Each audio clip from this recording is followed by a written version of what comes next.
PRAN குழம்பு பண்ணுறதுக்கு அதிகம் டைம் எடுக்காது, ஆனால் க்ளீன் பண்ணுறதுக்கு தான் ரொம்பவே டைம் எடுக்கும். ஸோ மார்க்கெட்டில் சொன்னாங்களோ அவங்க கூட க்ளீன் பண்ணி கொடுத்துருவாங்க. நான் இன்றைக்கி தொக்கு தான் பண்ணுறேன். இதில் வந்து அதிகம் டைம் எடுக்காதுங்க.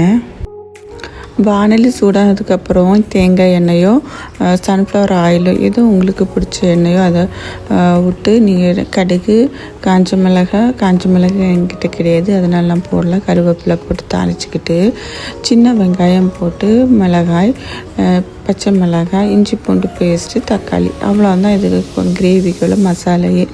இவ்வளோ போட்டு நல்லா வதக்கிடுங்க. வதக்கினதுக்கப்புறம் அதில் வந்து நீங்கள் மெயின் திங்க் என்ன தெரியுமா, இது ப்ரான் கொஞ்சம் சூடாக இருக்கிறதுனால உடம்பை குளிர வைக்கிறதுக்காக நம்ம என்னென்னா கொஞ்சம் தேங்காய் பால் சேர்த்திக்கணும். சிலவங்க வந்து தேங்காவை கிரைண்ட் பண்ணி அரைச்சி போடுவாங்க. நான் வந்து இதில் பாலாக ஊற்றுறாங்க, ரொம்ப டேஸ்ட்டாக இருக்கும்.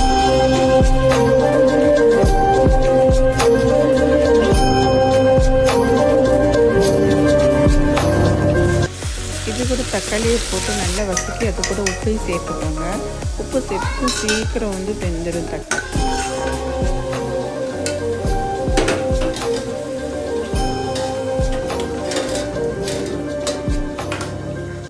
தக்காளி நல்லா வெந்ததுக்கு அப்புறம் மல்லித்தூள், மிளகாத்தூள், மஞ்சத்தூள், கொஞ்சம் கரம் மசாலா தூள் போட்டு நல்லா வேக வச்சுருங்க. அதுக்கப்புறம் அதோட ஸ்மெல் போனதுக்கப்புறம் தேங்காய் பாலை வந்து நம்ம அரைச்சி எடுத்து வச்சுருப்போம் இல்லைங்களா, தேங்காய் பால் அதை விட்டு கொஞ்சம் நான் தண்ணி ஊற்றியே மிக்ஸ் பண்ணிட்டேன். கட்டி பாலாக இருந்தால் லாஸ்ட்டில் ஊற்றணும். இது நான் கொஞ்சம் தண்ணி விட்டு அரைச்சதுனால நான் இப்போவே ஊற்றிக்கிறேன். இதை விட்டு கொதி வந்ததும் ஃபஸ்ட்டு பால் எடுத்து வச்சுருப்பாங்க, அதை வந்து லாஸ்ட்டில் தான் ஊற்றணும்.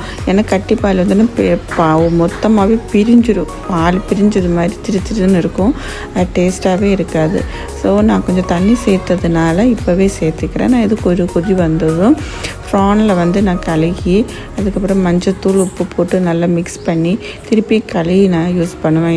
எந்த மீனாக இருந்தாலும் அப்படி தான் நான் பண்ணுவேன்.